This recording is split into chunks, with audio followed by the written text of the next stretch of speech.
Good evening, everyone. Thank you very much for coming to the Nuclear Energy Information Service Night with the Experts.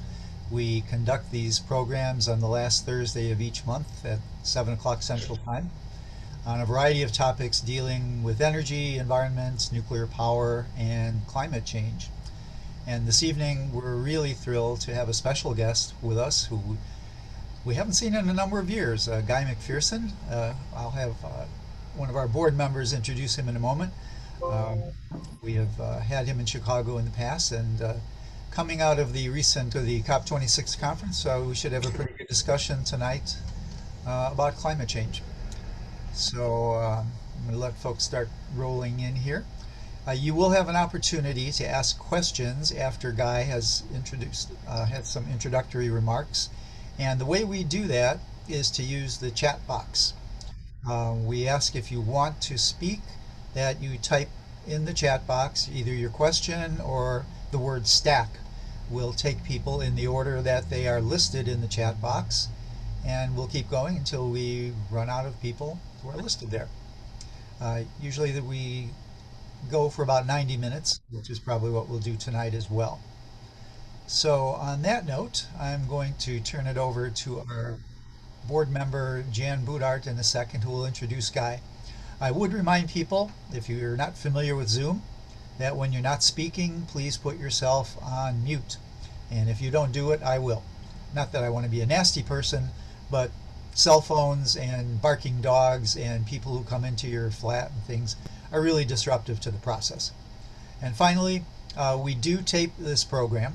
So if you don't want to be on tape, you can certainly turn off your camera if you like. So on that note, I'm going to turn this over to our board member, Jan Boudart, who will do the introductions. Thank you. Go ahead, Jan. Thanks everybody for coming, and thank you, Guy, for coming. It's lovely to see you again. I'm going to read the advertising flyer. The background for Dr. Guy McPherson. He is an internationally recognized speaker, award-winning scientist, and the world's leading authority on abrupt climate change, leading to near-term human extinction. He is Professor Emeritus at the University of Arizona. His published works include more than a dozen books and hundreds of scholarly articles. Professor McPherson has been featured on television and radio and in several documentary films. He is a blogger and a cultural critic who speaks to general audiences around the globe and to scientists, students, educators, and not-for-profit and business leaders who seek their best available options when confronting Earth's cataclysmic changes. In 2019, Dr. McPherson received, I think it's McPherson, not McPherson, Dr. McPherson received the Jazz for Peace Award. You could Google that by going to his website, which I'm going to give you now. Please visit his website, Nature Bats. His website is Nature Bats Last. And it's at guymcpherson.com.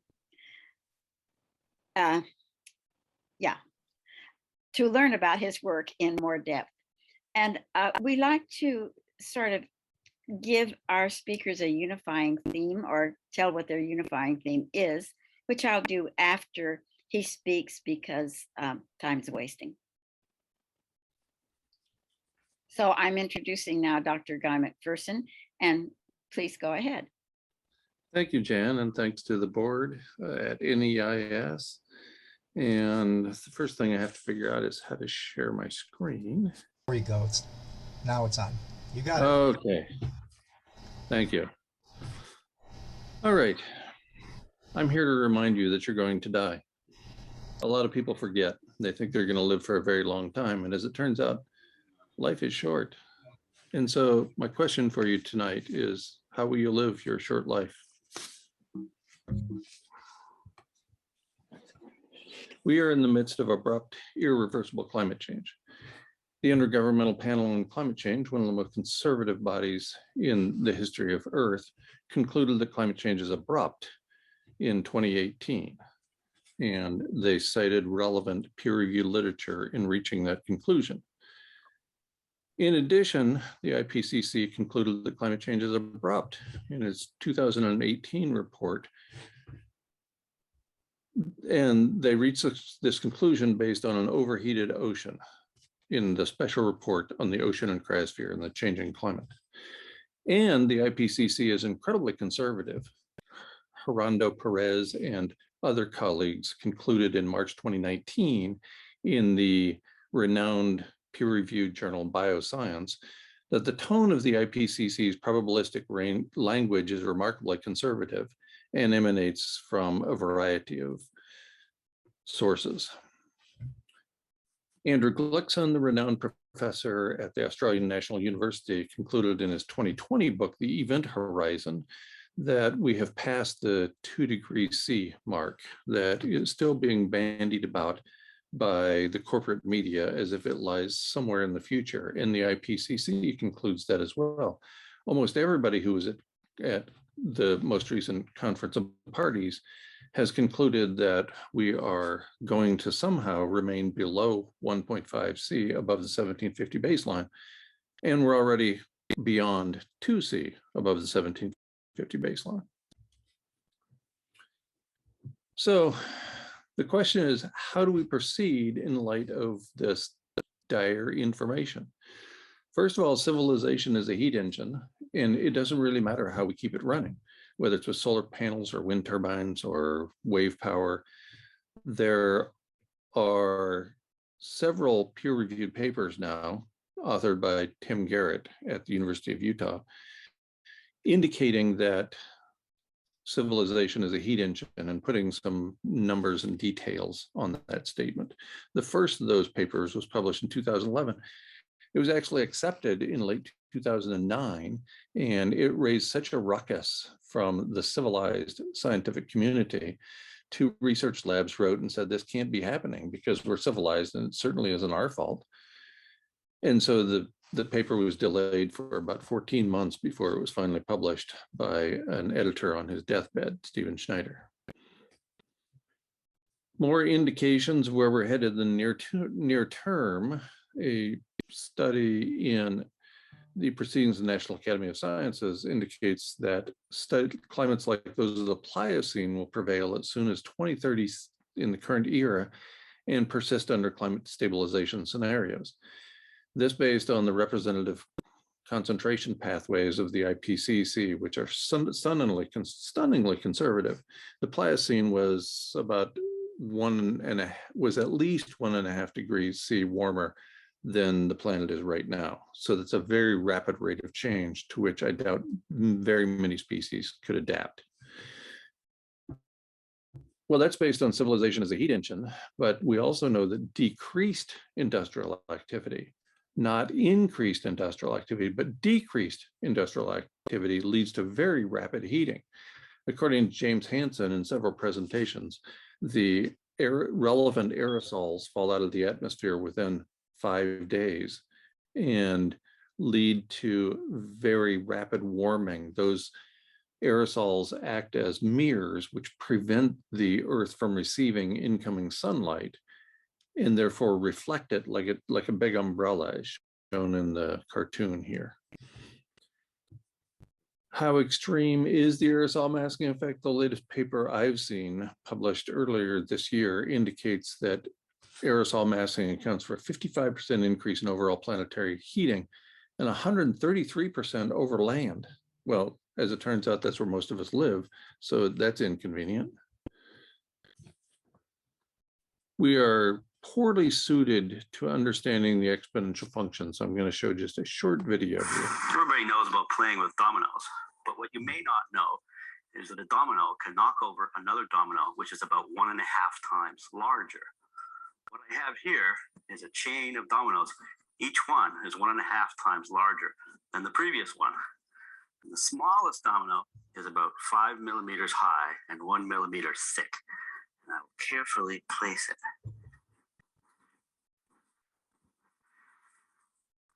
And there are 13 dominoes. And the largest domino, it weighs about 100 pounds and is more than 1 meter tall.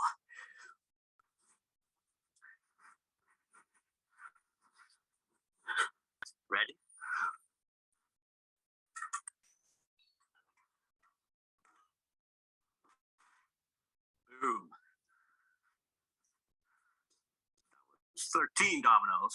If I had 29 dominoes, the last domino would be as tall as the Empire State Building. So that's a stunningly rapid rate of change, like what we're experiencing now. And most people, based on evolution by natural selection, have a difficult time understanding this sort of exponential change. It was pivotal to a paper by Giovanni Strona and Corey Bradshaw, published in the open access journal Scientific Reports, so you can actually go read this paper yourself. And what they find is the idea of co-extinctions, the interactions between species, reduces to the obvious conclusion that a consumer cannot survive without its resources. And so they predicted that with a 5 or 6 degrees C global average temperature rise above the 1750 baseline, all life on Earth would go extinct. Very frequently, people criticize me for presenting this information, saying that that can't possibly happen. And sure enough, they do leave an out in the paper. A rogue, seemingly desert Earth wandering across the universe could still have some tiny chance of blooming life under some lucky and unlikely circumstances. So if that's what you're counting on, I'd say you're feeling lucky. As human animals, of course, we require habitat to survive. This description from the peer-reviewed journal Wildlife Society Bulletin. And basically it indicates that a habitat is the sum of everything we need to survive. That applies to all organisms, from grasses to naked apes like us. Once we have all the resources we need to survive, that's how we describe habitat, and also to reproduce. We are already losing habitat on this planet for humans, as indicated by a paper by Colin Raymond and colleagues relatively early last year. And that's a result of high wet bulb temperatures. High wet bulb temperatures represent a combination of high temperature and high humidity. And people in tropical and subtropical places around the globe are already dying as a result of lethal wet bulb temperatures, which cause organ failure. Zhao and colleagues in the Lancet Planetary Health indicate more than 5 million people die each year due to, quote, non-ambient temperatures, non-optimal ambient temperatures. So it's already happening, and the inability of most people to see it is because they live in places like we do, which so far have offered us enormous privilege, including the privileges of continuing a relatively comfortable life. The rate of environmental change is critical, and I suspect the first ice-free Arctic in the history of civilizations on Earth will be a primary tipping point that will cause rapid loss of habitat. In fact, Professor James Anderson at Harvard indicates there will be the chance there will be permanent ice in the Arctic after 2022 is essentially zero. So he suspects the first ice-free Arctic will be in 2023. 3.5 years later, Professor Jennifer McKinnon, also at the Scripps Institution, has indicated that the ice-free Arctic is expected a year earlier than expected by James Anderson, although she says it could be as late as Anderson has said. But either way, that's not a long time.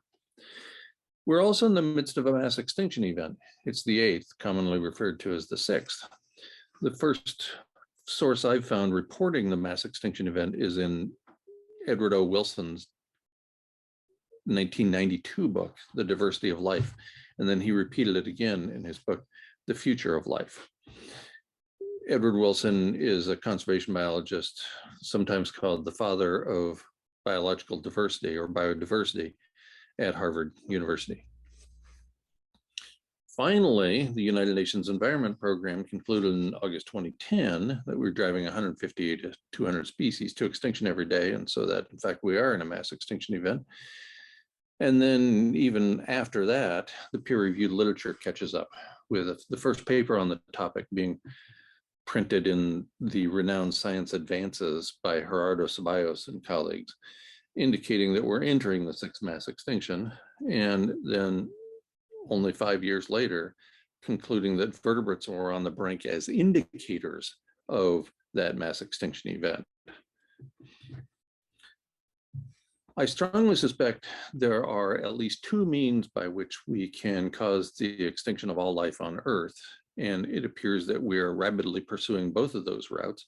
The first of those will be an ice-free Arctic and the very rapid rate of environmental change in the wake of the first ice-free Arctic in the history of civilization. The last one occurred during the Eemian, some 115,000 years ago.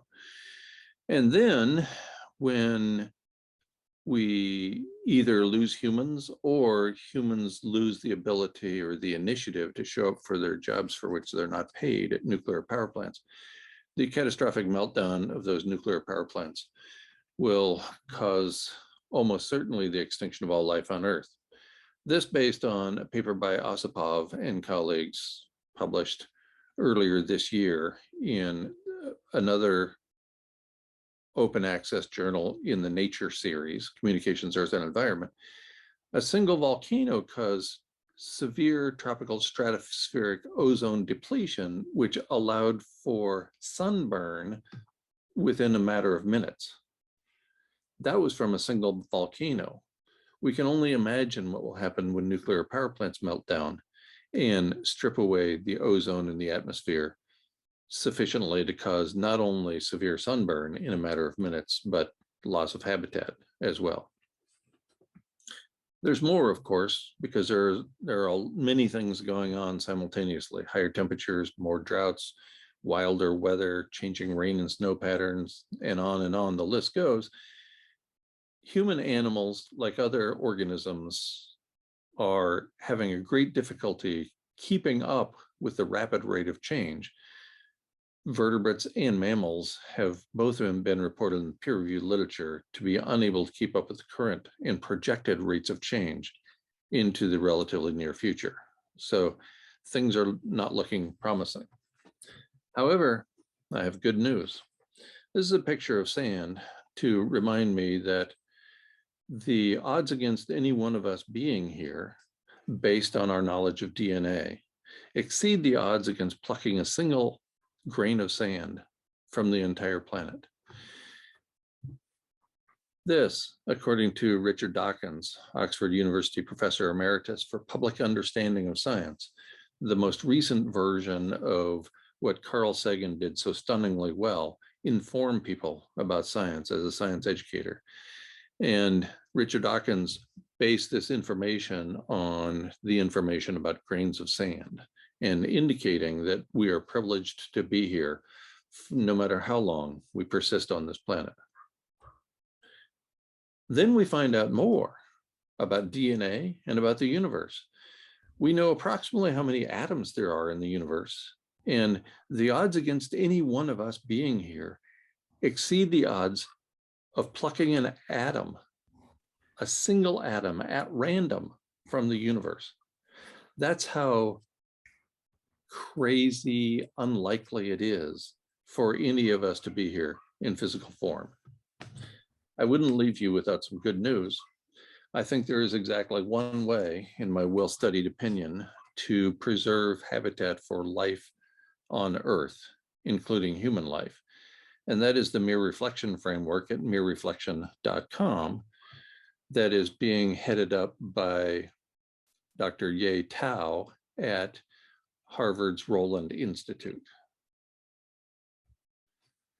For more information about the Mere Reflection Project, I strongly encourage you to go to merereflection.com, and you can find all of the information I've presented here, plus a lot more at guymcpherson.com. So please take a spin at both of those websites, and I hope you appreciate them as much as I appreciated putting them together.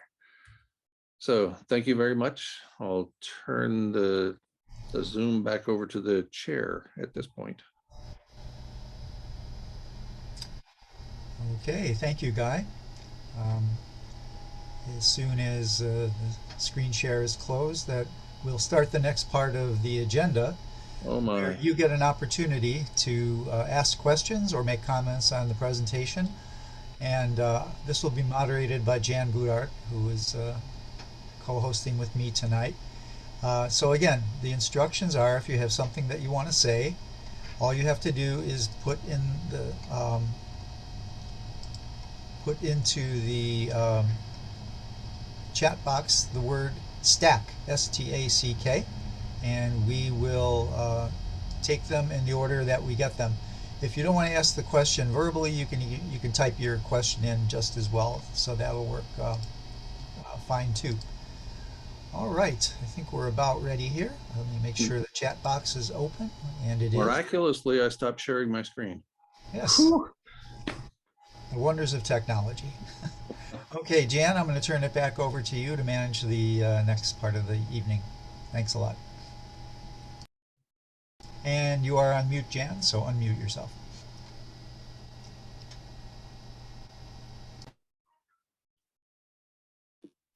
I wanted to talk about the Jazz for Peace Award that Guy McPherson, he's the latest awardee. It's an ambassadorship, honorary ambassador.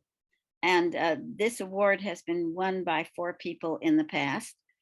Dennis Kucinich got the first one, and then historian Howard Zinn and Ralph Nader, and then the Oakland mayor, Jean Quan, who is America's first Chinese mayor. So I wanted to congratulate Guy on getting this award. And now we're ready to go to the chat and see if there's somebody who wants to say, oh, Kathleen, let's have you start. So Guy, thank you for, well, I'm not sure I say thank you for the dire prediction, but I'm curious why you stopped your presentation at telling us how we can live on the planet and all that's on your website. Rather than go to the website, I'd love for you to spend the time you've got with us and tell us about mirror reflection. That seems like vital information that I'd love for everybody to be able to hear from you rather than having to go to your website to get it. Okay, well, I'll provide as much information as I can, Great, given that thanks. it's not really my project. Dr. Tao has become a friend and a colleague, but we live quite a ways apart, so we rarely get together. However, he developed the framework. He's a multi-talented physicist, so he has demonstrated considerable expertise in various kinds of physics. And he came up with this idea after following my work for a short period of time. Basically, the mirrors refer to physical mirrors, which prevent incoming sunlight from striking the Earth.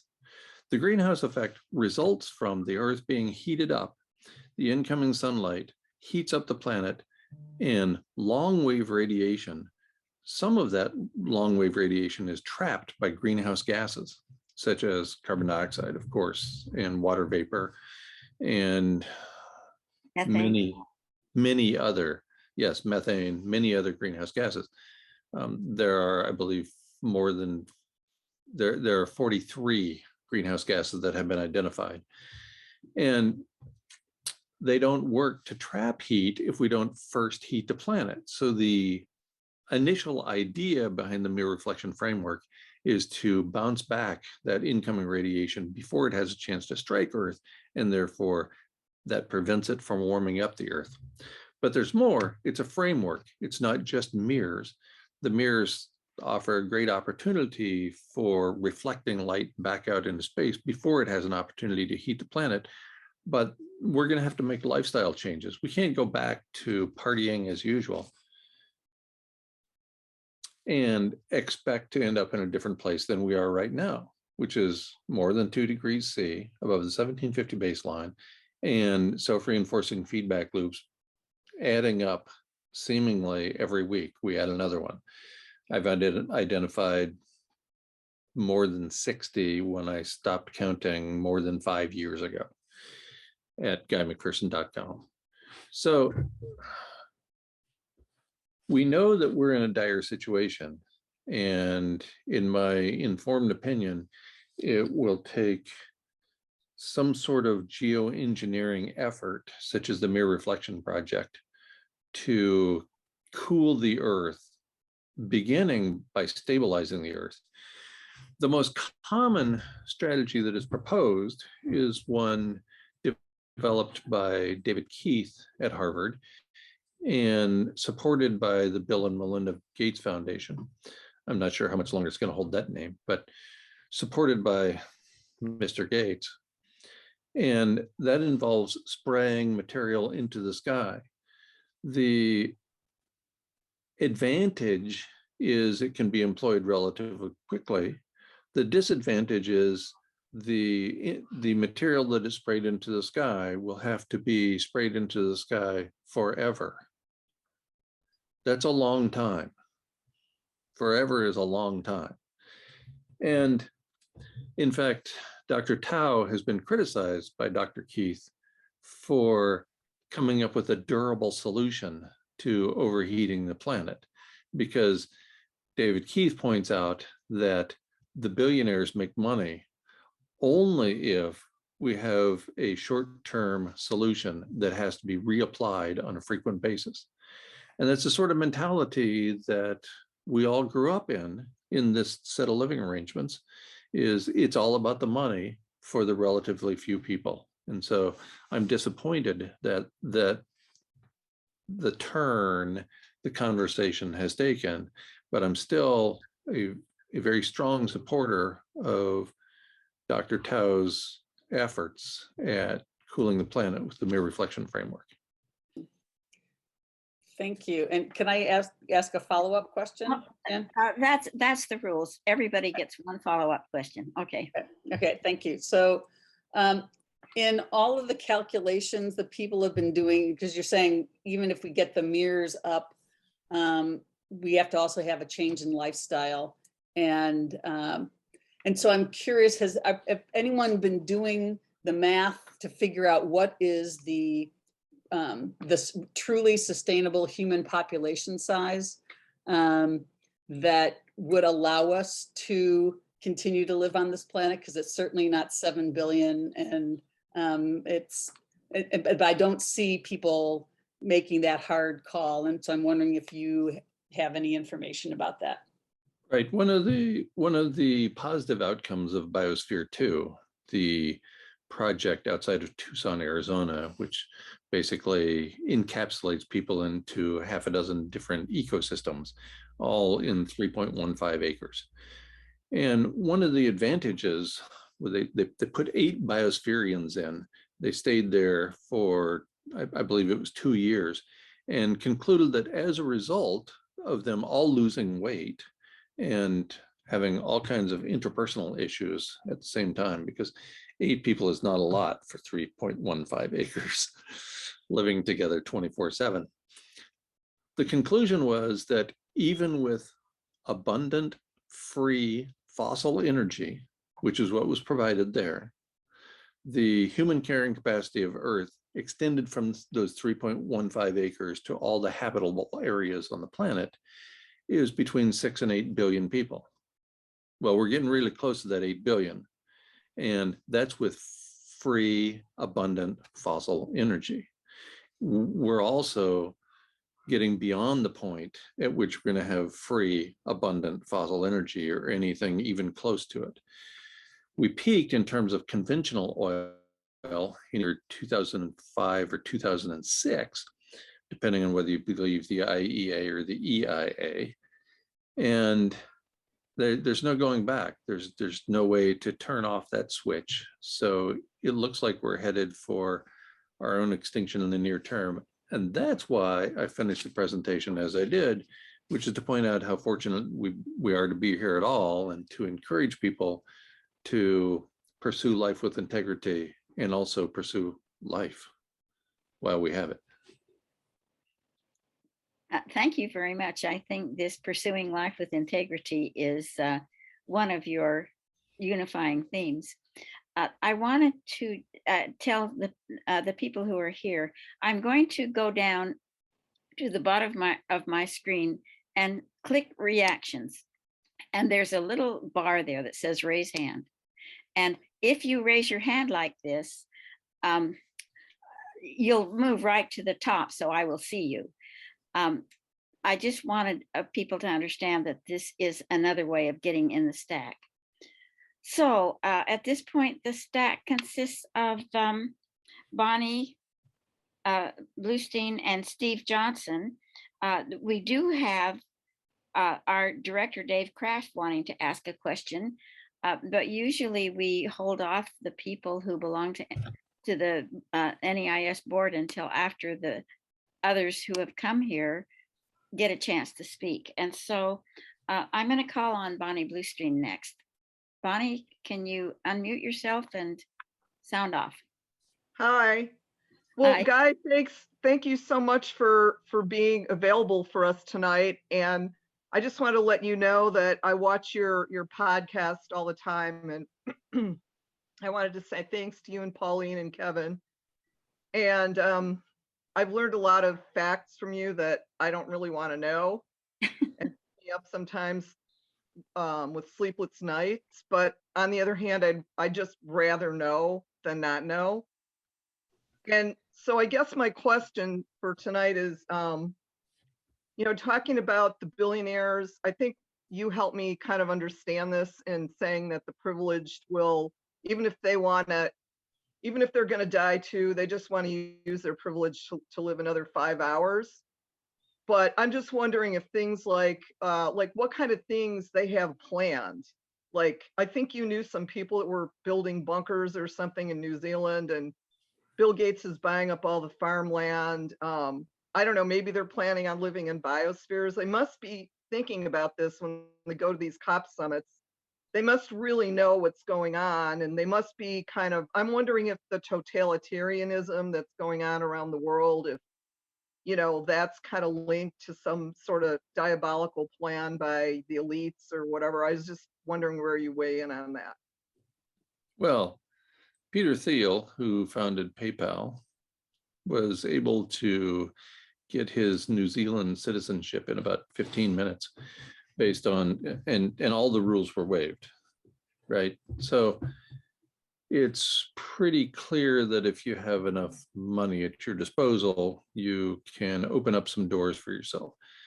That said, I was living my own version of the bunker life when I lived in rural southwestern New Mexico, right next to the largest wilderness area in the lower 48, the first designated wilderness area in the world, and also right along the last free-flowing river in the state of New Mexico. And then I found out about aerosol masking, and that was in December 2011. And I also came to my senses about nuclear power plants melting down.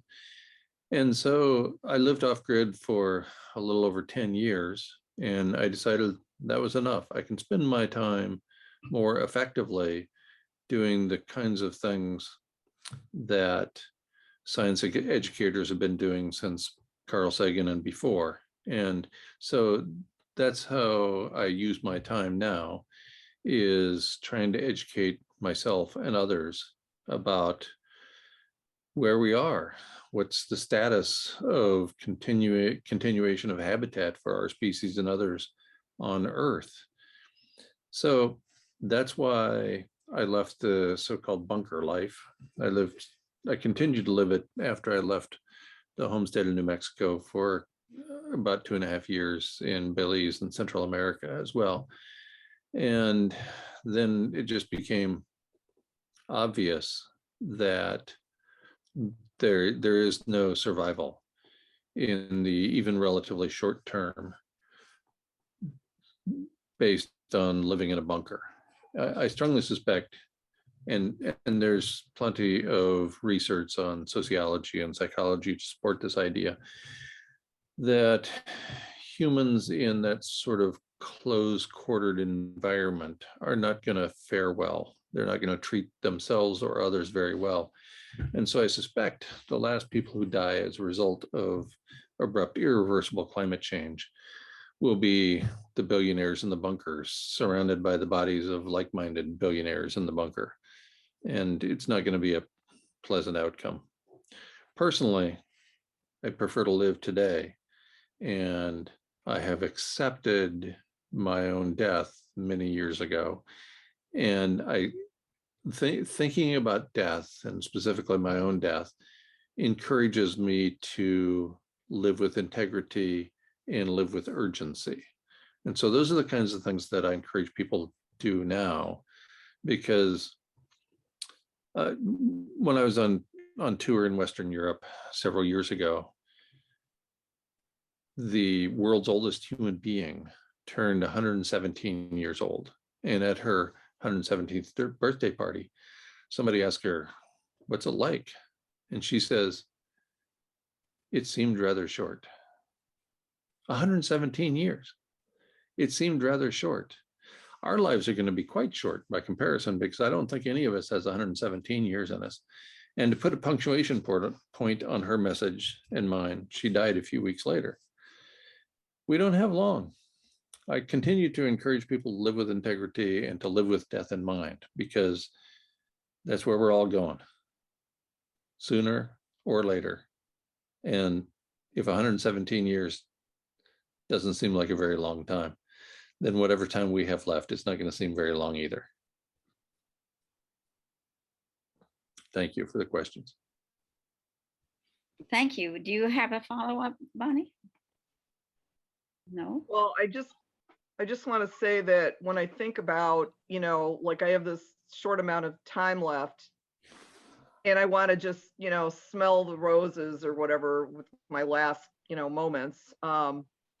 I get kind of worried that, like, I don't know, there's going to be huge droughts, or, something, the government's going to fall apart. So everybody's going to be like, these raging hordes running around, and, just it'll be like a really ugly, dire ending. So I don't know. Those are some of the things that keep me awake when I mean, you have a better attitude towards it than I do.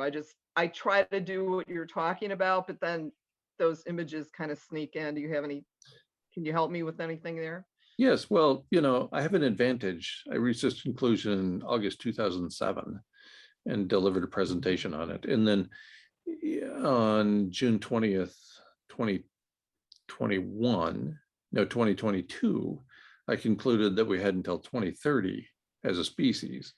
And then later I shortened that timeline based on new information, most notably having to do with the loss of Arctic ice. So I have an advantage. I've been thinking about this for a lot longer than most people. And I have another advantage. I've already lost most of the privilege a person can possibly lose. I left active service at the University of Arizona more than a dozen years ago. And with that comes the absence of a paycheck and all that privilege of young people thinking I have something important to say. That doesn't happen much anymore. So it's been a torturous path to finally have me end up with living with urgency the way I do now. And I don't know that there's any short-term solution. I don't know how you get to this point. I do encourage people to read the 20th anniversary edition of the Grief Recovery Handbook, because extending the grief you feel towards people who are dying or who have died, or as a result of divorce or breakup or any number of other factors that have you being separated from the people you love, it's pretty easy to extend that to the living planet, to the world that we all appreciate and enjoy. And so I encourage people to complete the exercises in that book. And that's the foundation for a workshop my partner and I put together called Only Love Remains, which you can find at onlyloveremains.org.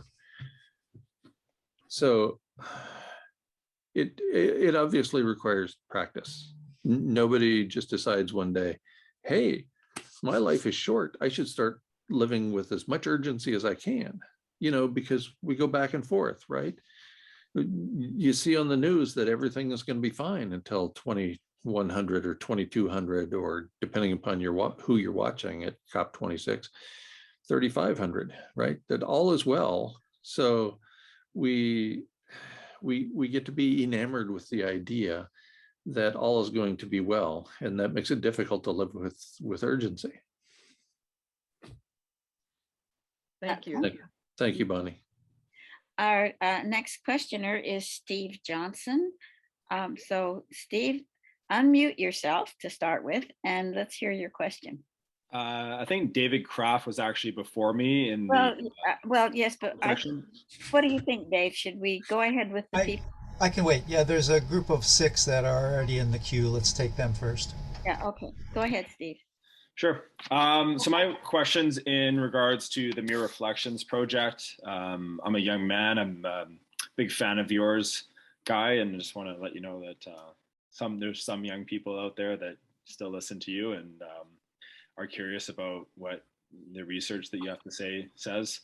In regards to the Mirror Reflections project, I'm just curious if it's been field tested and whether its theoretical implications have been practically tested. It has been field tested in very small experiments involving 30 centimeter by 30 centimeter mirrors compared to no mirrors. And the results were profound, much greater than I thought would occur. The soil moisture remained much higher beneath the mirrors than it did in the open. So they've been field tested at a relatively small level. Further field tests are underway at a much larger scale involving many, many mirrors as soon as they can show up on the boat from China. That currently they're offshore somewhere, like almost everything else in our lives that we used to take for granted, right? And so there are at least 2 other locations that are going to employ large scale field experiments. But based on the limited information I've seen so far, it's amazing, far better than I would have expected. What are the, if say we're at 1.5 degrees Celsius above pre-industrial levels, what could the Mirror Reflections project impose on the global average temperatures? The mirrors can actually cool first locally, depending upon where they are implemented, and then regionally and globally. So, and they do that by the most simple of means. If you don't heat the earth to begin with, then you can use the mirrors to further cool the earth by reflecting incoming sunlight. We're currently at more than 2°C above the 1750 baseline, unfortunately, despite what you read in the corporate media. And this to me looks like a positive path forward. And that said, it will require sacrifices, I think, by pretty much everybody. And I suspect that's why it has not received greater positive attention than it has. Because if you start asking the 3,000 billionaires in the world to eat lower on the food chain and not travel so much and make these what many of us would consider relatively minor sacrifices, that's not going to go well. And nobody's going to sign up for doing less when the entire definition of civilization is to do more. We're so accustomed to pursuing more. There's always more adventures around the corner. And so I suspect that the skepticism so far results from people who don't want to live with the idea of less. And that's pretty easy for me to understand, having done it for more than 10 years myself, actually quite a bit longer than that since I left active service at the university. Sacrifices are tough. That's why they call them sacrifices. But I would think the potential for preserving life on Earth would be worth a few sacrifices. I suspect you agree, but absolutely. I think the average billionaire is not interested. How does a guy like me get in contact with a billionaire? I think that you've come to the end of your feedback questions, Steve. Okay. So if you want to raise your hand, you might get another chance. We have a stack now of Carolyn Treadway, Pat Morita, Kathy Barnes, and Ivy. So I'm going to call people that or in that order, starting with Carolyn Treadway. Carolyn, can you unmute yourself and ask your question? Please? Yes, I've unmuted. I have just a practical question and then a larger question. The practical question, if we, excuse my ignorance, but if we spray things in the atmosphere so as to prevent the sun from coming through, how is the sun going to reach our crops in our fields so we can grow food and eat? Well, the idea is similar in a way to the mere reflection framework, in that there would be a limited amount that would be scattered into the sky to begin with. I think it's sulfur dioxide or silica dioxide. I'm sorry, I can't remember exactly what it is. You can look it up on David Keith's website at Harvard. And the idea is to spray it not a whole bunch at one time, but in places. So it's too hot in the American Midwest to grow crops. So let's spray over the American Midwest. That's the idea. Okay, and my second question is, how can ordinary people like us, not billionaires, live life today with integrity and be part of the preservation and regeneration of life? Isn't there lots we can do to address about how we live our short lives? Yes, there is. And it would take me many more hours to go through all of the examples of the kinds of things we can do. Living with integrity, I think, is relatively straightforward. I think it needs to extend beyond the things that most of us think are important. So I decided not to have children when I was 19 years old because I could foresee the world turning out like it has. And this does not mean that I denigrate people who have children. One of the most important things we can do is expand our own intellectual horizons and emotional horizons to include the perspective of other people that we almost never think about. So that's one thing. You know, putting yourself in the shoes of another person is never a bad idea. Unless, of course, there's a large object like a piano about to fall on that other person. Then it's not good to put yourself in their shoes. But there are many, many things we can do. Living with integrity, I think, is relatively straightforward. How can we be part of the preservation and regeneration of life on Earth? Get involved. Get in touch with the folks at the Mere Reflection Framework. They have a contact box, and write to them and tell them what you want to do.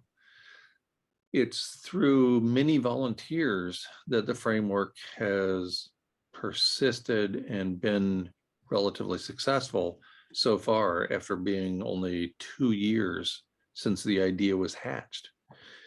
There's a bunch of what I would consider young people, high school and college age students, who are voluntarily holding the whole thing together, answering those questions that people type into the contact box, keeping the whole thing rolling. And so if you can do anything to help those folks out, I think it would be much appreciated. Okay, thank you. The next questioner would have been Pat Morita, but she's taken herself off the stack. So now we have Catherine Barnes. Catherine, would you unmute yourself? And Thank you. Okay. Yeah, it seems to me that if we're going to make headway into saving the planet and stopping climate change, people need to start thinking more about nature and about the restorative properties of green plants, growing trees, keeping our water clean and everything. The current trend to build everything like, all these huge projects that require destruction to create them, like the wind turbines made in China and other things that are just totally polluting things.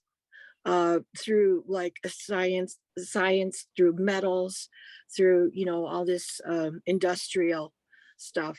that's not as helpful as planting trees.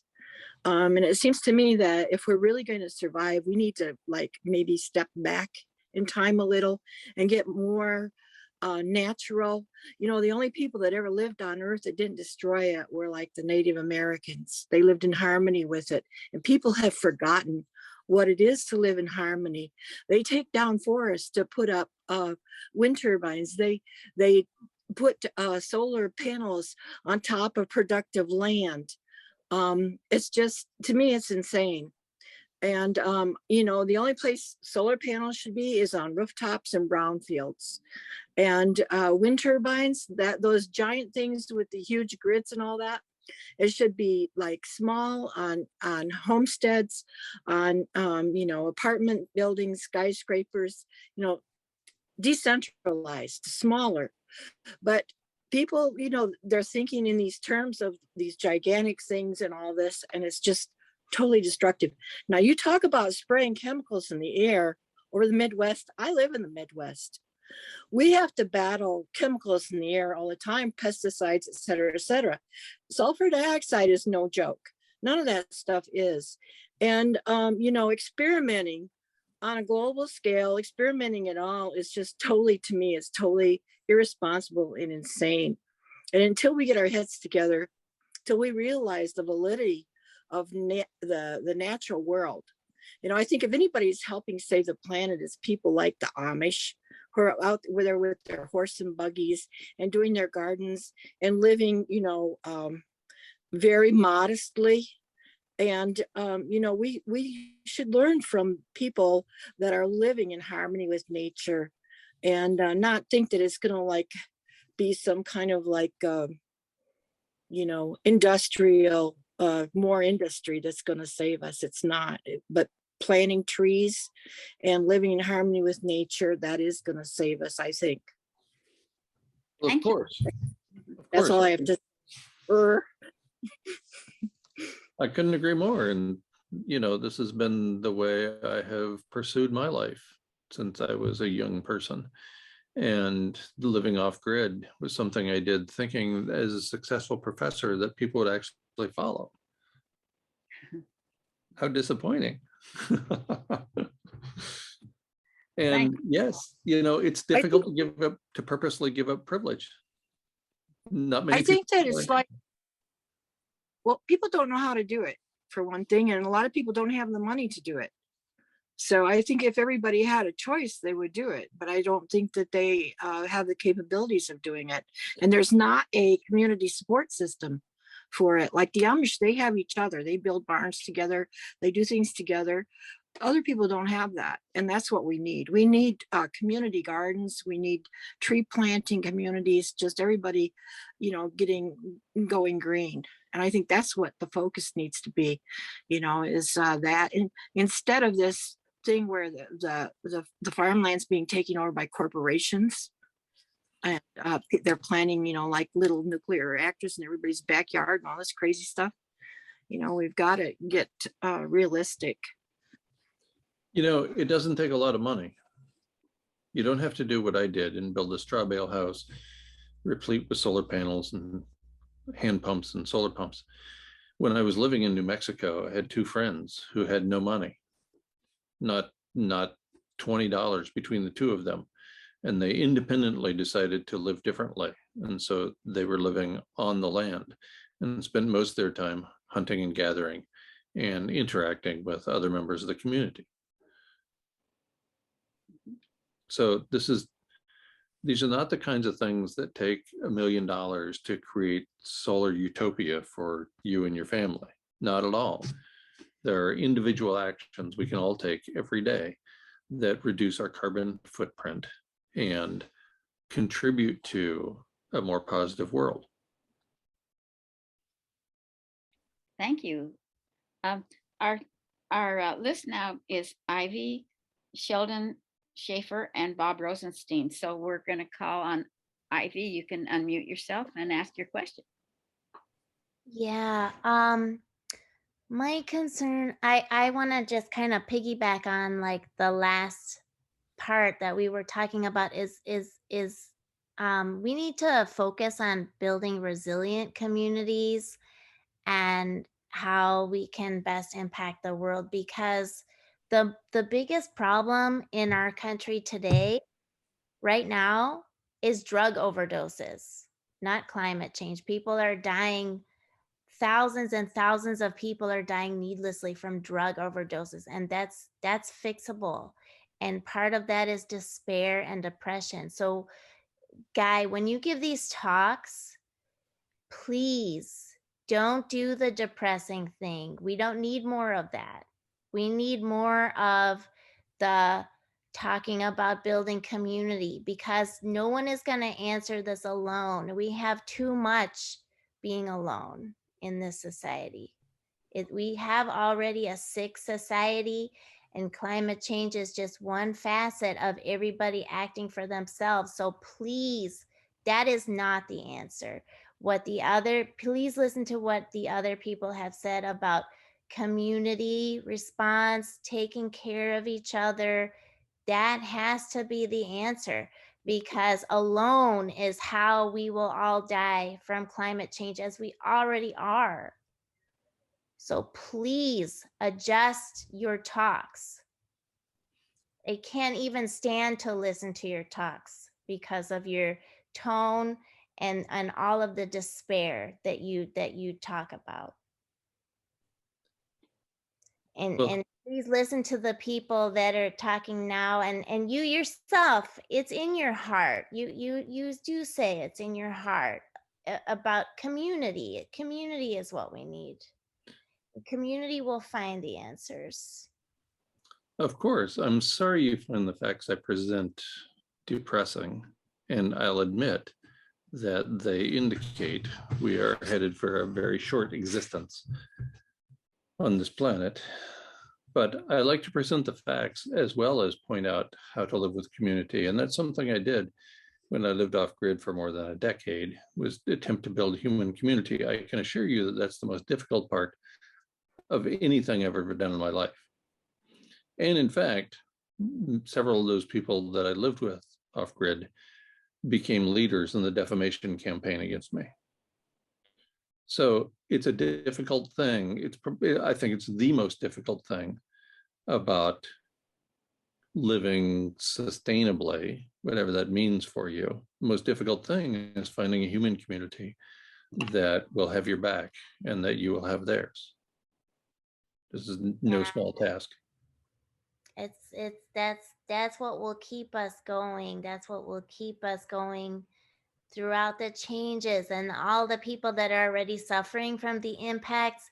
Mutual aid is a huge factor in saving our future, and mutual aid and like, figuring out how are we going to grow more food. It's going to be hard. We're not going to be able to do it the way we are now. So we've got to come up with those solutions, and planting more trees is going to be harder, because it's going to be so much harder for those trees to live with less moisture. So maybe we need to figure out what are the types of trees that will do well, and like everybody pooling their knowledge. Like we just have to do it.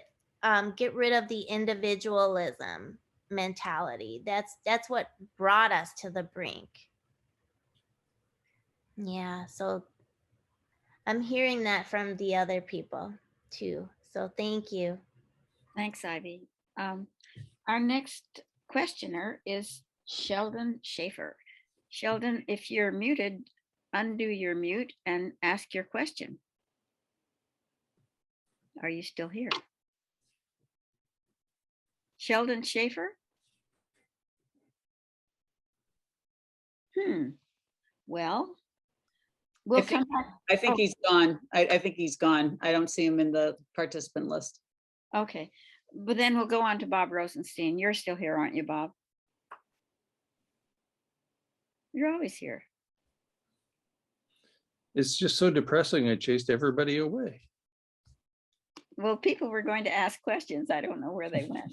So. Well, Sheldon put a comment in the chat maybe you can address that. Go ahead and read it, Margaret. Oh, okay. It says in 1952, I have to put on my glasses, Isaac Asimov and his classic short story, The Last Question, elucidated on some of your concerns, offered one element of a potential solution very similar to the mirrors project that would allow us to advance. Are you familiar with this work? Do you think it could offer an alternative scenario to your rather depressing future? There you are. Okay. Obviously, I'm familiar with Isaac Asimov and his work. I don't recall reading The Last Question, and I don't recall reading anything by him that was similar to the mirrors framework. But could it offer an alternative scenario? Because I don't understand exactly what he was writing about. I don't know. And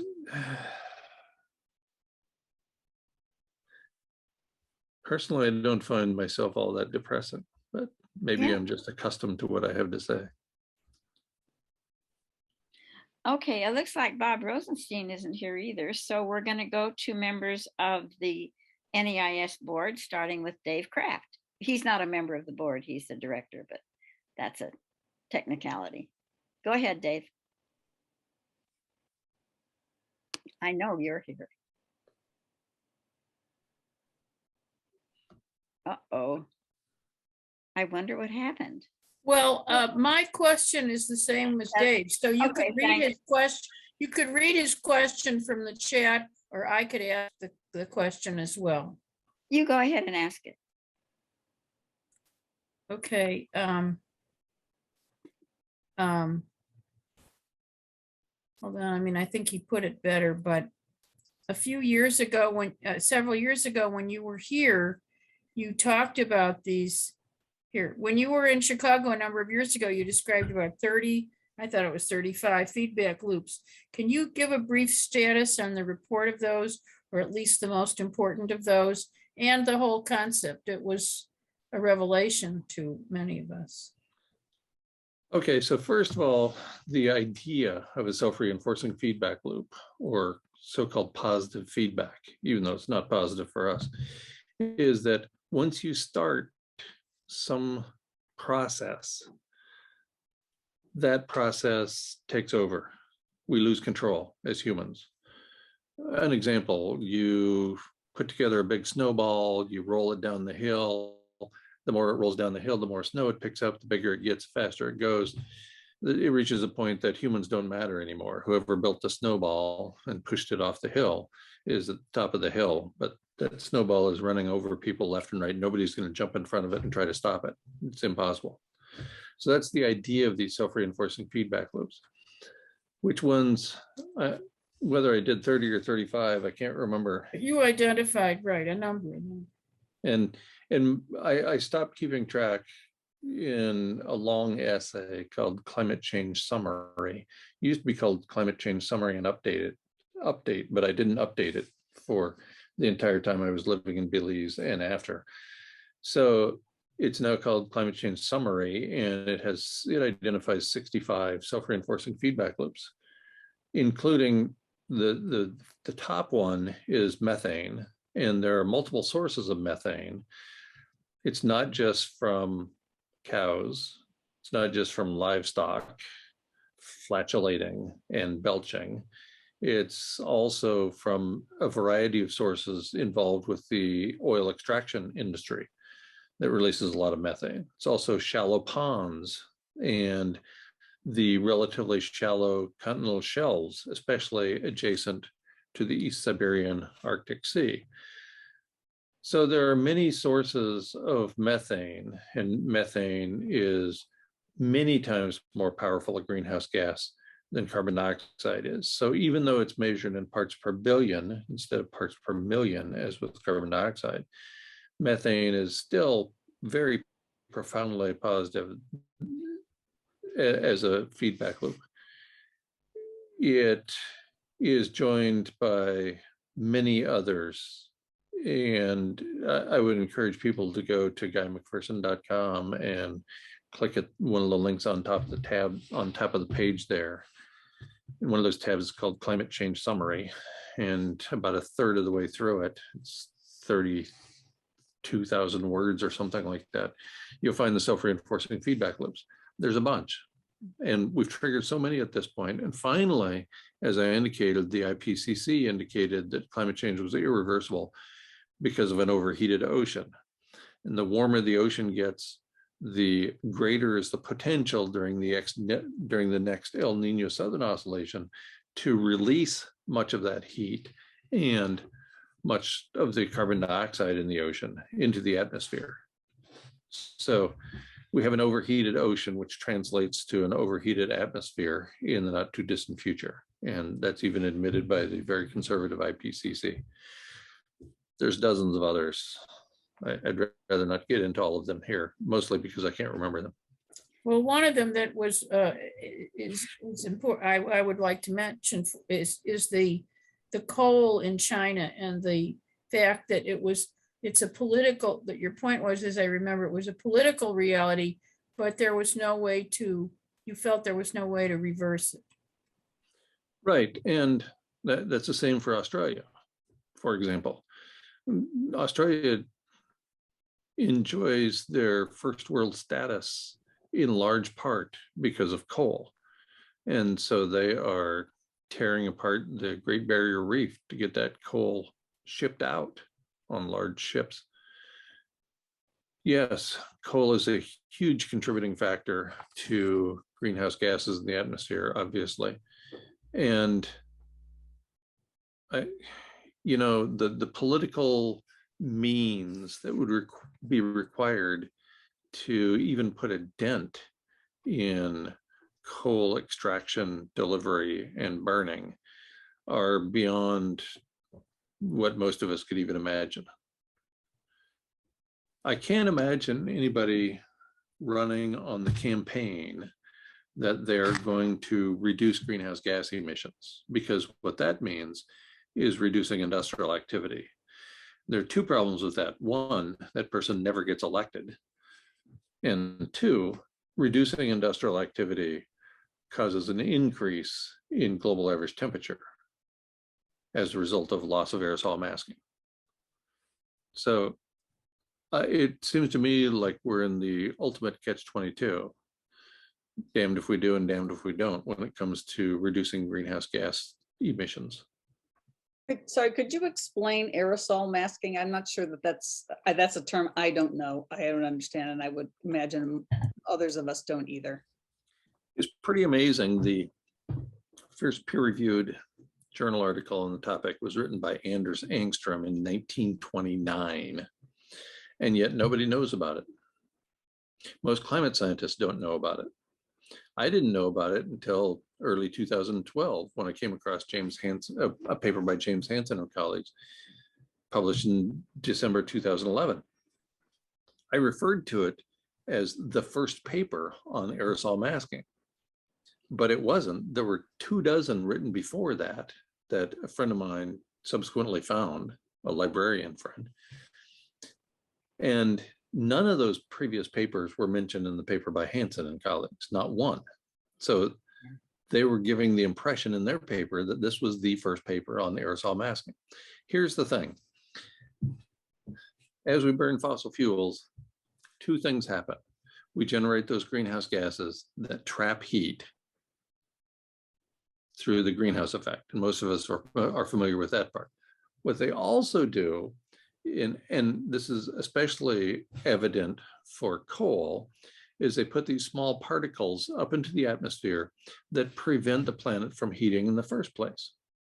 So they're like putting up an umbrella or a series of little mirrors in the atmosphere, and that reflects incoming sunlight so that it doesn't strike the earth at all.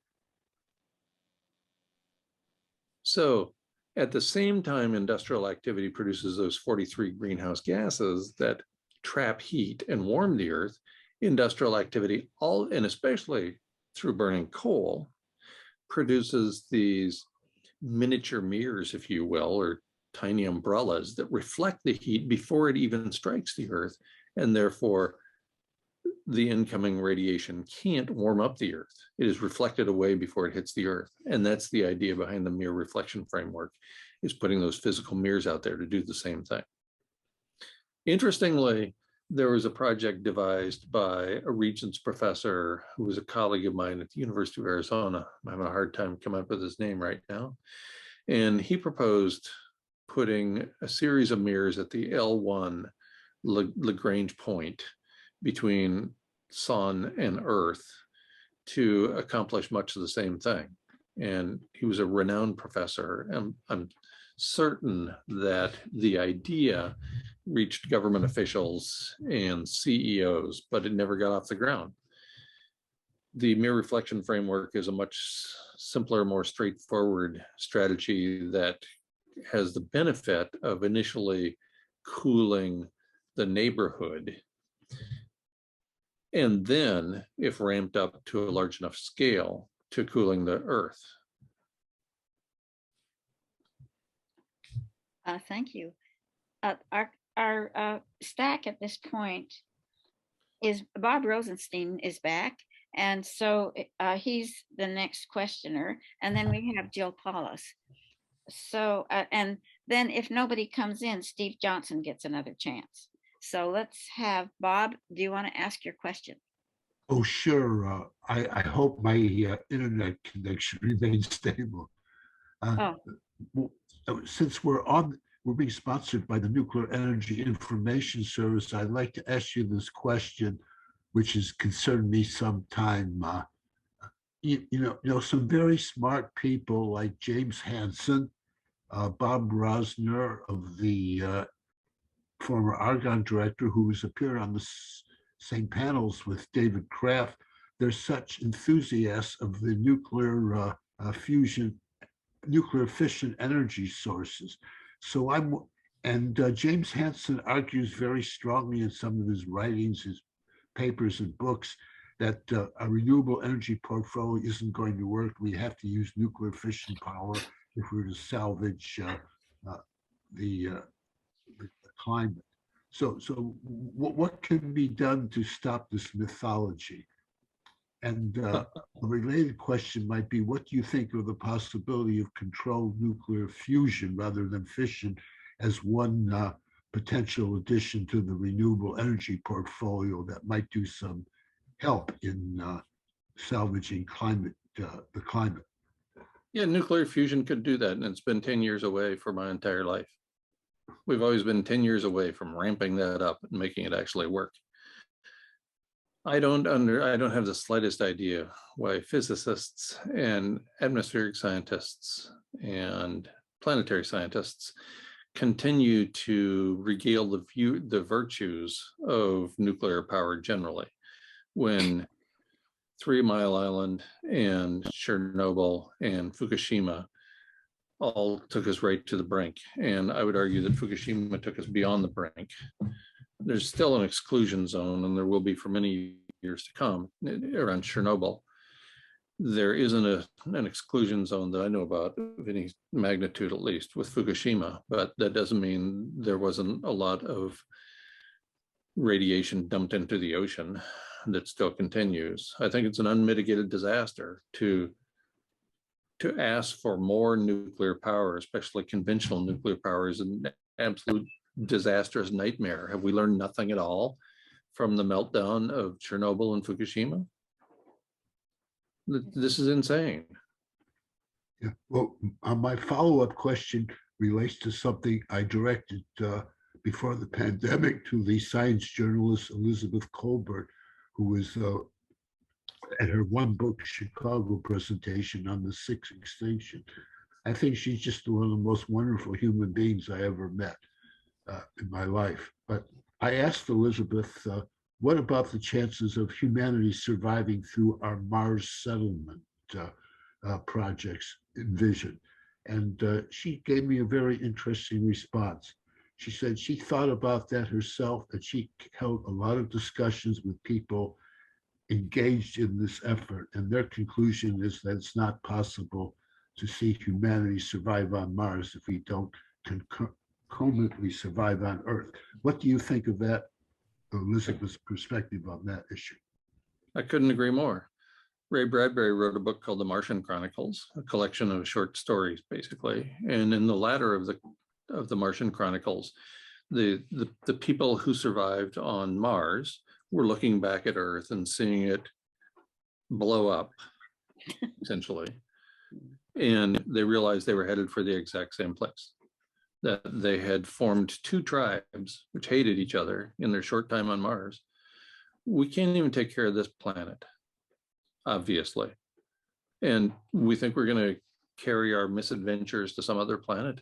That doesn't make any sense at all. Let's see if we can't clean up our mess here and get back on track to living in something resembling a sustainable lifestyle before we go contaminating the rest of the universe. Okay. Jill, you're next. And after that, Nicole Salisbury. Steve, you've been bumped because Nicole hasn't had anything to say yet. So go ahead, Jill. Unmute yourself first. Jill? She didn't unmute herself. D. Paulus's iPad. Is that not Jill? Who's D. Paulus? Hello? That's Jill. Yeah, but that's Dean. Yeah, Dean Dean and Jill. She doesn't hear us. Well, so Nicole, we're gonna go. Oh, if you don't mind, she accidentally sent me her question. She meant to message everybody, but she sent it to me. So I'll just read her question, and hopefully that will end the confusion. Okay. So the message says, "I can't unmute. Did you say 2030 as a date for the end of the civilization? You seem to say, and yet hope for mirrors. So what about faith-based, including the Hopi, predictions for a choice and change in humanity? Maybe respect for God and universal life is more of a path." I'm reading this. I think this is the message that she meant to send.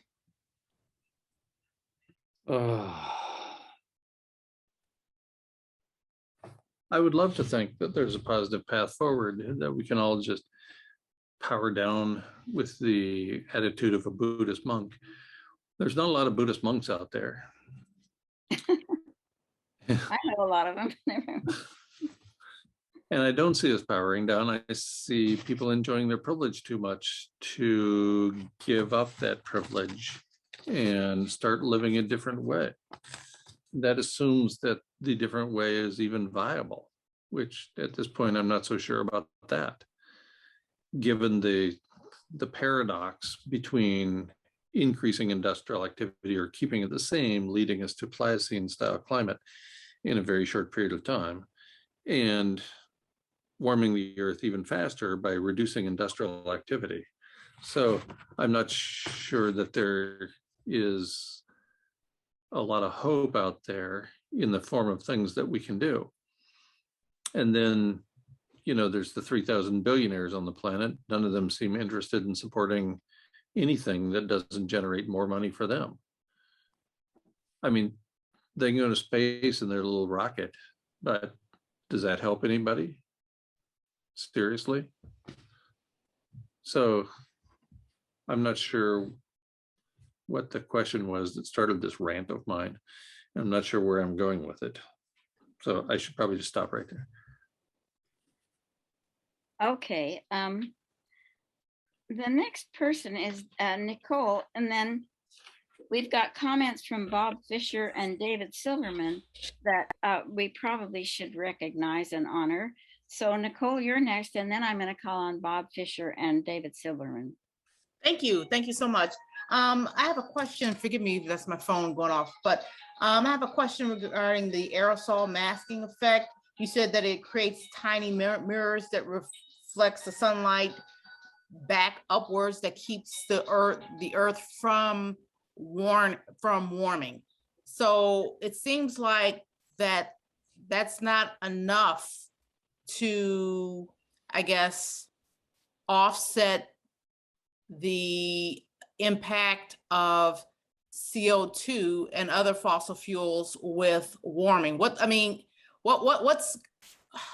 will it take for us to, I guess, have more of that aerosol masking effect, since it seems like that's gonna cool the earth, or am I wrong? Well, no, it keeps Earth cooler than it would otherwise be, Mhm. but it's the greenhouse gases and the way we live that is contributing to the overheating. So the mere reflection framework, priority one, is to emulate aerosol masking and make up for that lack of aerosol masking that we're going to lose with reduced industrial activity. Did that make sense? Well, let's go on to David Silverman. David, do you want to read your comment? Sure. Hi there. You know, I wrote something rather long here. I don't think I'll do all of it, but what I want, I'm hoping you can address political priorities. You know, as I mentioned, I think many of the people here at least have pretty long histories of attempting to live lightly and dealing with grief work and understanding the twin dilemmas of nuclear and global warming and so on. So it's not that we don't have more to do, but we're still also engaged in some form of solutionism that's also about community and also about the possible, however impossible it may seem.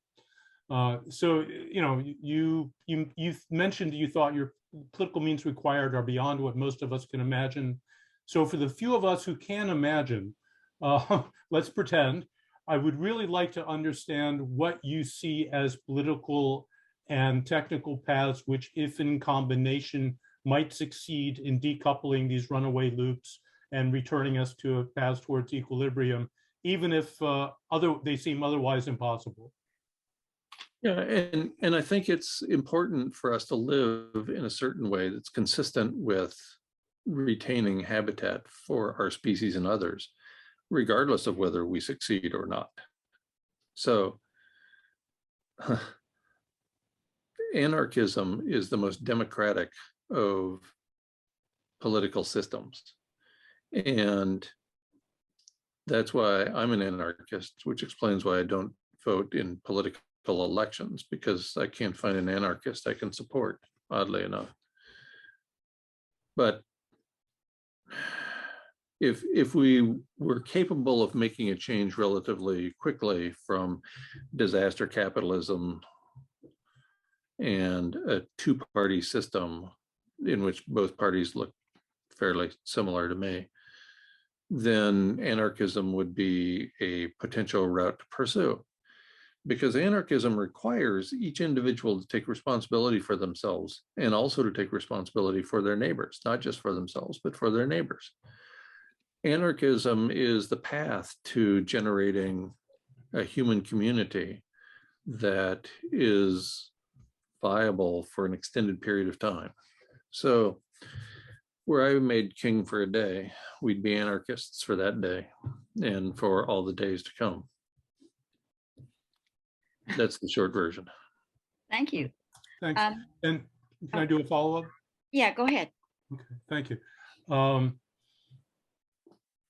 Yeah, so there are plenty of circles of folks with you know, aligned with what you just said. Some of them more or less conscious about the complexities of what anarchism may mean. Extinction Rebellion comes to mind, and there are others in terms of direct action. I'm wondering, I guess I'll just counterpose this. On the one hand, you know, my reading of Lovelock's initial endorsement of nuclear, for instance, was that he was acknowledging the likelihood of collapse and simply noting that there might be a way for elites to survive underground with nukes if we kept the industry alive long enough. You know, I don't see, for most people who are serious, you know, taking that wishful thinking off the table in terms of sustaining industrial civilization. It's more about, well, something might survive. So between these two extremes of, you know, the what if ecotopia tomorrow versus disaster capitalism underground. What are we in? I'll just throw this out too, and then I will try to bring this to a point.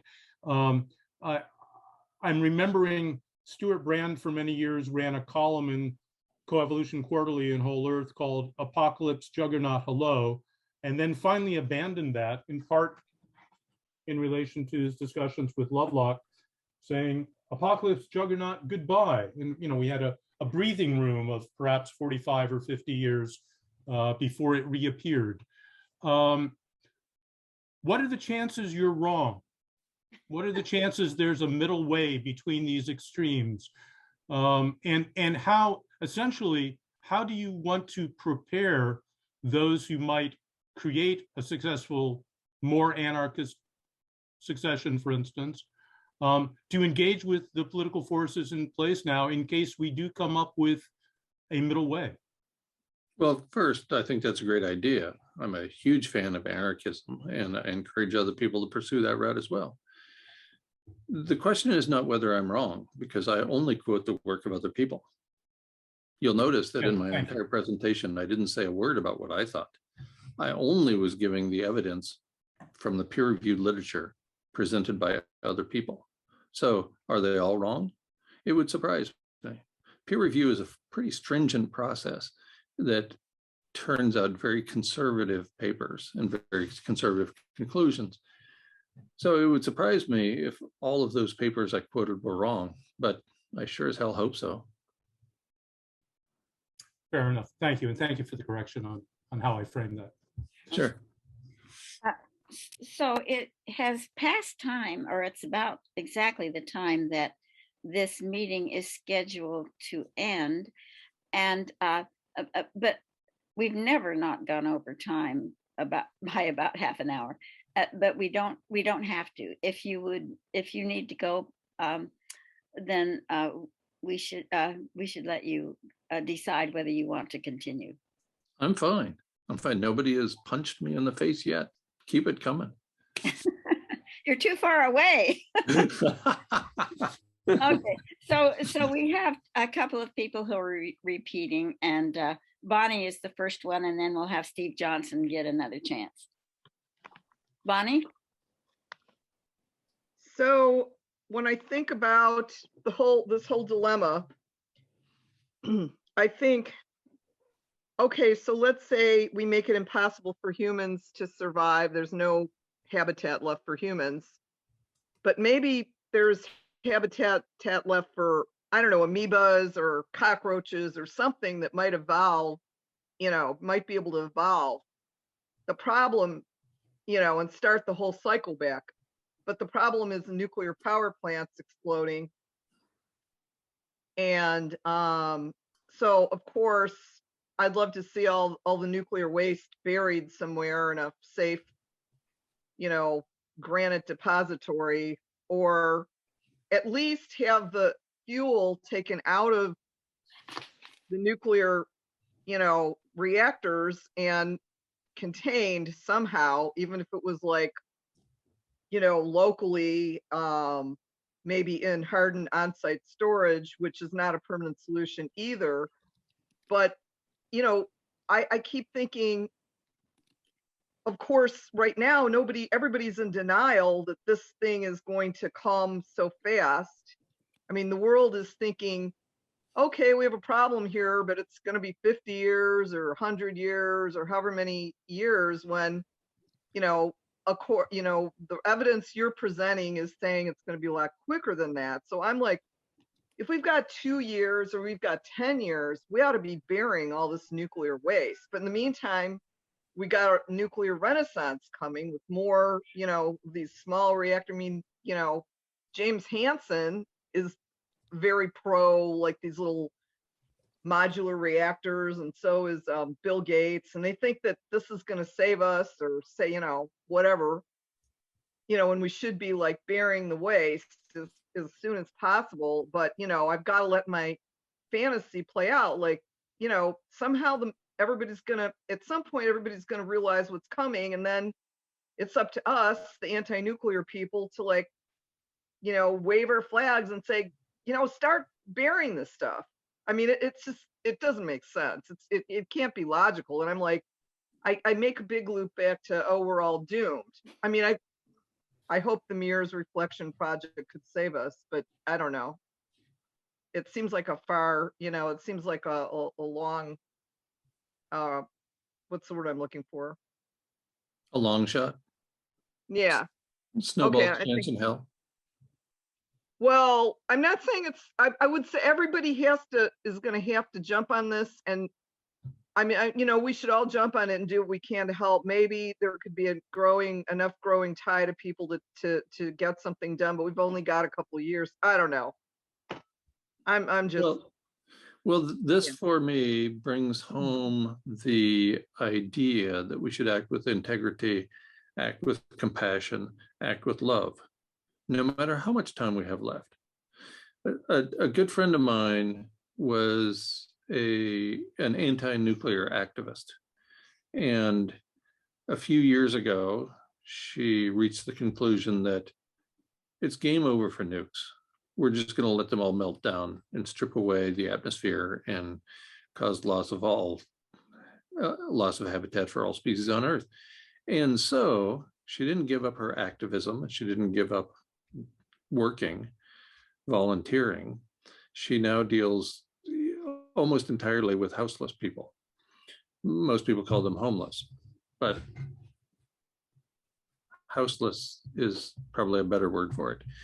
And so she spends many, many hours every day trying to get houseless people in houses, finding them a place to live.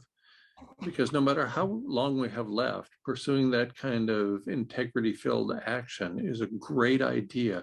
And there are many others like that as well. There are houseless people in Chicago, probably quite a few. There are other people who don't enjoy many privileges, and not because of their own making. So there are many things we can do to make the world better for one person, or 10 people, or 1,000 people. And how you do that depends upon your circumstances, where you live, how you live, what kind of privilege you have access to already. I am a science educator now because I'm not on campus anymore and haven't been for a long time.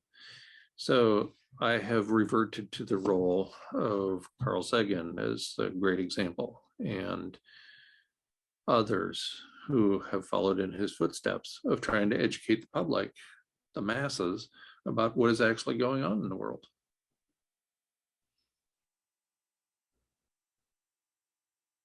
Can I have a feedback? Go. Well, I was kind of like you at a young age. I felt like things were really going the wrong way. And so, I mean, one of the things. Wait, are you saying I'm at a young age? Yes. You can say that all day. That'd be fine with me. Well, okay, let me start all over again. When I was at a younger age, I came to the conclusion that, we're going to have a lot of problems down the road. So I decided to try to help people. And I was working on big campaigns for things, very large kind of projects. And I decided, no, I want to work on a micro level instead. So I became an art therapist, and I was working, one person at a time. And I did that for 20 years. So that was kind of, what you're talking about, how you're living now, how, you can help the homeless, and there's always somebody. And that's how I rationalize the end of my life. Like I'm not going to commit suicide because there's going to be somebody that needs help until the very last. And that's maybe where I can do my greatest work of my life, is by just whatever I can do to ease their suffering or passing or whatever it is. That's what I'm there for. I think what I was trying to get at, and I think these discussions are really important, the way that you have presented them to the community. But I guess what I'm asking is an anti-nuclear activist, is there anything that we can do to, or is it just really kind of ridiculous to even think like we could we could do something so that at the end of the world, it's not like a big nuclear ball. Of course not. You know, we should take right action and not be attached to the outcome. We should take right action, even if we're absolutely certain it will fail. And there is no better right action than anti-nuclear activism. Because that and the rate of environmental change in our wake, those two factors could well lead to loss of all life on Earth. Do we really want to be responsible for that? I don't think so. So even if it's impossible, how we act in the face of impossible odds defines our character, tells us and others who we are. Okay, thank you. And Stephanie put a very nice little essay in the chat. I hope you will be able to read that. And I'm saving the chat. I'll put my email in the chat, and anybody who is not able to save the chat could contact me if you want. Her essay is actually worth reading, and no surprise there. And so we're going to call on Steve Johnson, and it's 20 minutes to, well, it depends on where you are. It's 20 minutes to. So we'll have Steve Johnson, and then I think we'd have time for one more if somebody wants to make a comment. But go ahead, Steve. Thanks, Jen. My question is again about the Mirror Reflections project. I guess there's two quick questions. One is, where are they in terms of funding? Because from my understanding, they needed like $50+ billion, or maybe quite a bit more. I have no idea. I'm not that close to it in the process of relocating. I have not been in touch with Dr. Tao for far too long. Okay. And what's the realistic nature of getting all the red tape off of, like, from government or like international waters? I imagine like the UN would have to get involved and, you know, green light a bunch of things as it relates to land and sea use and so forth. Well, I'm not sure about that. I think, you know, one of the ideas behind the mirror reflection framework is that mirrors, physical mirrors, would be offered to people for a donation, right? The donation obviously would cover more than the cost of the mirror itself. It's to try to get people actively involved in putting up mirrors on their roofs and their yards, whatever, to get the ball rolling and turn it into, you know, the trendy thing to do. So that if you don't have mirrors in your yard, people are like, man, that guy doesn't even have mirrors in his yard. What the hell's the matter with him? You know, and so I think that's a great idea. It's sort of marketing this bigger great idea. Will it work? Who knows? We won't know until we try. It certainly won't work if we all throw up our hands and say we're doomed. Nothing can work. We're screwed. Let's just party like it's 1999. Yeah. Which is what nearly as I can tell everybody's doing anyway. Okay, we have doubles on the stack, but Linda hasn't. Well, you did ask Dave's question, but do you have one of your own, Linda? No, I was just going to mention that people saw that Dave's computer crashed and that Jan and Kathleen are now in charge of ending. He came back. His computer's back. Oh, good. I didn't catch that. Okay, so Kathy, do you want to go again? Kathy Barnes? Yeah. Yeah, I want to say something about nuclear things. And I think that he's right. Nuclear is the biggest threat that we have to survival on the planet because of the problems with nuclear waste and with contamination like Chernobyl, 3 Mile Island, and all the others. I know on the shore of Lake Michigan, there are tritium leaks underneath Palisades, which is being decommissioned. And they don't intend on removing all of the contamination. So the tritium will probably eventually get into the lake unless there's more oversight. And, you know, SMRs, small modular reactors, a very bad idea. You know, remote control of nuclear reactors, the threat of terrorism, nuclear waste continuing forever. That's ridiculous. Nuclear waste isn't something you can just bury. They were intending on burying it on the shore of Lake Huron and Bruce Peninsula, the Canadian side. And they were going to seal it up. Well, what happens, even if you put it in granite, what happens when there's a fissure and there's an earthquake and that stuff cracks open? It's just too hot to handle. And like Fukushima, the Japanese government said, okay, you know, go ahead, you can dump the radioactive waste into the ocean, you know, and that needs to be stopped. There needs to be some sort of like global environmental enforcement to stop these big, you know, disasters that are happening like that. And you know, this global stuff with these huge disasters, this stuff has got to be avoided. It's got to be stopped because, you know, the world's military experiments, I read Ralph Nader said, and I believe it, is the cause of most of the global warming. Military experiments. And that's, I believe Reagan had a lot to do with that, with Star Wars and stuff. But I think that, you know, we've got to get a grip on this. And I would suggest people, you know, join anti-nuclear groups. And I like the concept of helping others. You know, of course, I do my best to help other people also, you know, on a grassroots level. You know, like if a neighbor is hungry, I get them food or whatever. But, you know, you got to be also involved, you know, to try and stop these bigger things. So, and I really do think we need to promote nature studies, teaching our children about nature, about the use of plants and preserving and protecting the earth. And that people need to start. Catherine, I need to interrupt you because we are coming to the end of our time.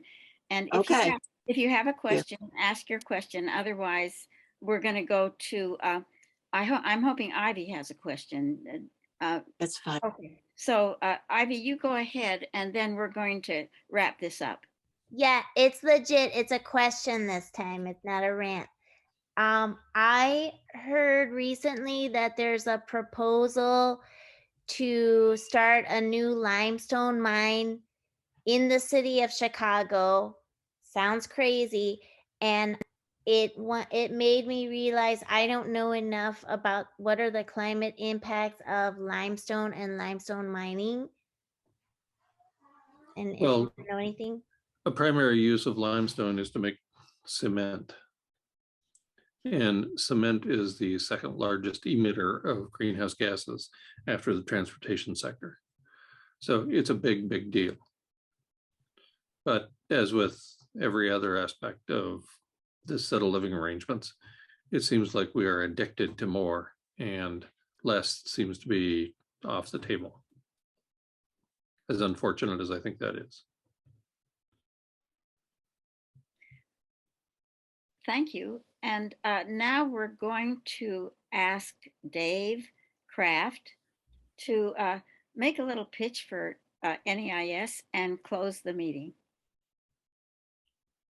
And give thanks, thank the people who have asked questions and Guy for being so patiently answering them. I want to thank people for coming tonight, and Guy especially, I want to thank you for being our guest.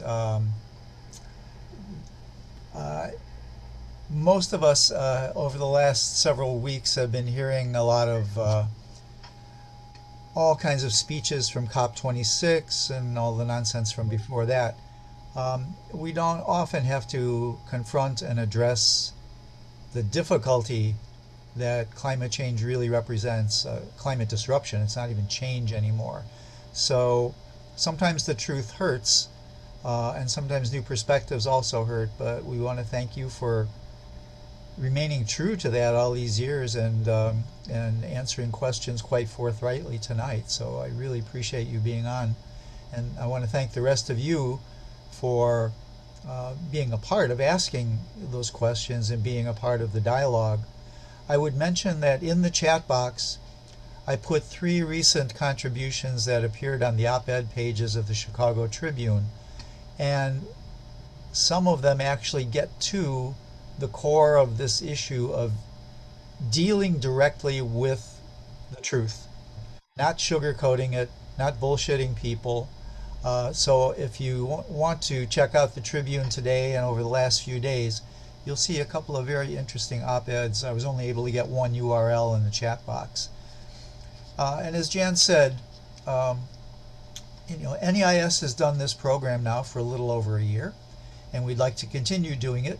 So if you are so inclined, we would invite you to help us keep programs like this on the air by making a contribution to NEIS. If not today, then at another time. And you can simply do that by going to our website and going to the donate button that is there. So let's see if I can change this. Yes. I want to thank you again one more time for joining us tonight. Thank you, Jan and Kathleen, for co-hosting in my absence. Sorry about the computer break. And we wish you all a good holiday next week, and we'll see you again in December when we have our next night with the experts. So thank you very much.